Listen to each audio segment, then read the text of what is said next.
The Ottawa Senators survived to fight another day in the 2025 Stanley Cup playoffs. On what should have been their elimination night, the Capital City team managed a dramatic 4-3 overtime victory against the Toronto Maple Leafs on Saturday night.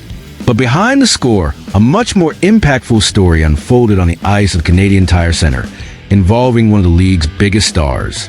John Tavares, captain of the Maple Leafs, suffered a potentially devastating blow that nearly completely altered the course of this playoff series.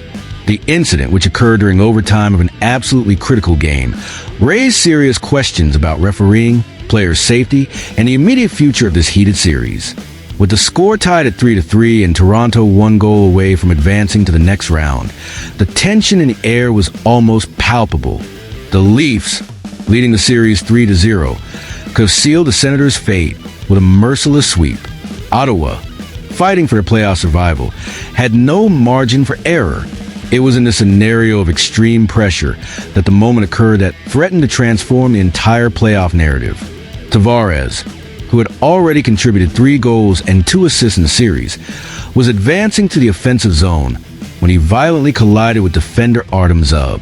The replays clearly show contact at the head region, but surprisingly, no penalty was called on the play. The Leaf star immediately left the ice in visible discomfort, heading straight to the locker room, leaving Toronto fans in a state of shock and apprehension. If you're a hockey fan and follow every detail of the playoffs, this is the moment to activate channel notifications and leave your like. In the next few minutes, we'll do a complete and detailed analysis of this controversial moment that could have significant consequences for the remainder of this electrifying series. The irony of the situation could not be more dramatic. Shortly after Tavares' exit, the Maple Leafs received a 4-minute power play, a golden opportunity to end the series. With an extra man on the ice for such an extended period in overtime, Toronto had all the conditions to deliver the final blow. However, without their captain at such a critical moment, the team wasted the numerical advantage, failing on all 4 power play opportunities during the game. Statistically, Toronto's superiority was evident. The Maple Leafs dominated in shots on goal with an impressive 34-21 advantage. Under normal conditions, this disparity, combined with 4 minutes of power play and overtime, would be more than enough to secure victory. However, hockey rarely follows the expected script, especially in playoffs. Behind the scenes, the situation was one of intense activity. While the Leafs medical team evaluated Tavares, following the NHL's rigorous protocols for head impacts, Coach Craig Berube reorganized his offensive lines. The captain's absence created a leadership vacuum at a decisive moment, forcing players like Austin Matthews, William Nylander, and Mitch Marner to take on additional responsibilities. On the other side, experienced coach Jacques Martin instructed his Senators players to take advantage of the opponent's moment of vulnerability. Ottawa, sensing that the tide could be turning, implemented specific tactical adjustments to contain the Leafs' main offensive threats while looking for counterattack opportunities. It's essential to understand the historical context to fully appreciate the drama that unfolded. In 2021, the Maple Leafs themselves lost Tavares in the first playoff game against Montreal due to a frightening collision. That injury was frequently cited as a determining factor in Toronto's eventual elimination. Despite having led the series 3-1, history seemed to threaten to repeat itself, bringing back painful memories for Toronto fans. This is a type of analysis you only find here. If you're enjoying it, share with other hockey fans, and leave your comment about what you thought of this controversial moment. Then came the twist that no one expected. While Ottawa heroically resisted the prolonged power play, a familiar figure emerged from the tunnel, John Tavares, demonstrating the determination and resilience that define great leaders in professional sports. His return to the ice was met with an explosion of relief and enthusiasm from Leafs fans present in the arena. The medical decision to allow his return will certainly raise debates in the coming days.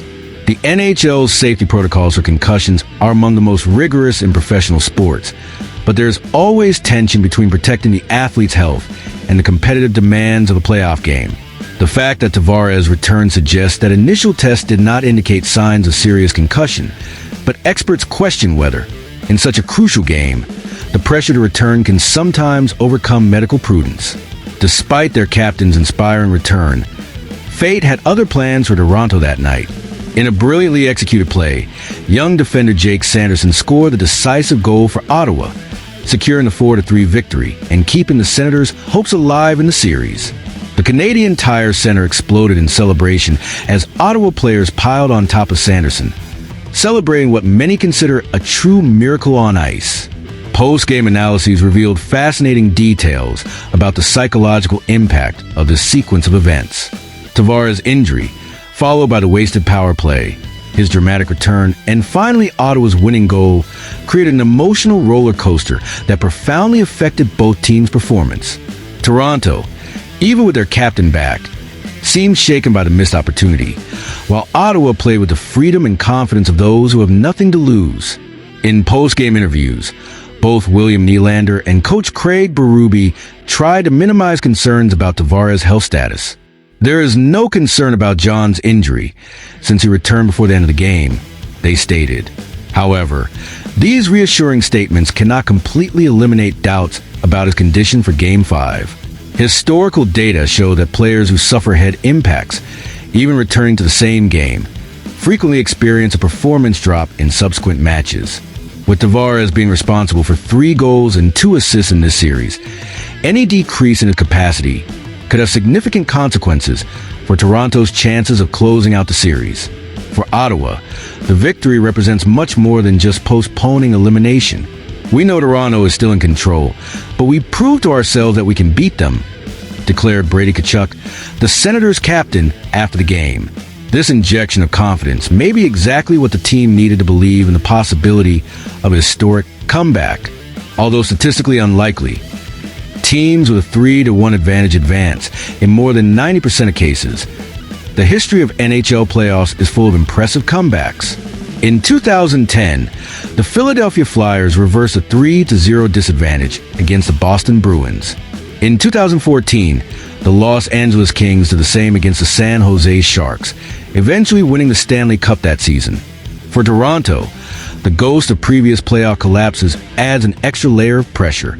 The franchise still carries the trauma of 2013, when they squandered still playing at a high level. The third period represents a 7 against Boston. Each additional game in the series exponentially increases the anxiety in one of professional hockey's most passionate and tormented fan bases. The dynamics for Game 5, scheduled for Tuesday at Scotiabank Arena in Toronto, will be fascinating to observe. The Maple Leafs will try to stay calm and take advantage of playing at home to close out the series, while carefully monitoring their captain's physical condition. The Senators, on the other hand, will arrive with renewed confidence in the mentality that they have absolutely nothing to lose. Experts and analysts are already debating, are we witnessing just a last gasp from the Senators before the inevitable elimination, or could this dramatic victory be the catalyst for something truly extraordinary? Could the impact of the collision suffered by Tavares have far-reaching consequences beyond this specific series? You are our guest analyst. In the comments, leave your prediction. Will Ottawa manage to extend the series even further, or will Toronto end the matter at home? And don't forget to subscribe for our complete pre-Game 5 analysis that will be published tomorrow. Preparations for the next confrontation have already begun. In Ottawa, a reinvigorated team trains with renewed determination, believing that perhaps the impossible is within their reach. In Toronto, an experienced team works to maintain focus and composure, determined not to let the opportunity slip through their fingers again. At the center of this entire narrative is John Tavares, a 34-year-old veteran who perfectly understands how rare and precious playoff opportunities are. His ability to overcome the blows suffered and lead his team in game May 5th well defined not only the outcome of this series, but also his legacy as captain of the Maple Leafs. The next 48 hours will be crucial. Medical departments will work intensively. Coaches will incessantly analyze game footage looking for tactical adjustments, and players will prepare mentally and physically for what promises to be one of the most important games of the season. The NHL playoffs represent hockey in its most dramatic and intense form. Each check, each shot, each refereeing decision can alter the fate of an entire series. What we witnessed Saturday night in Ottawa was a perfect example of how this sport can be unpredictable, exciting, and absolutely captivating. As the series moves to Game 5 in Toronto, one question remains. What will have more impact on the final outcome? John Tavares' physical resilience after the controversial blow, or the Maple Leafs' mental resilience in dealing with this unexpected defeat? The answer awaits next Tuesday, when these two Ontario teams face each other again in a confrontation that promises more drama, more intensity, and possibly more controversy.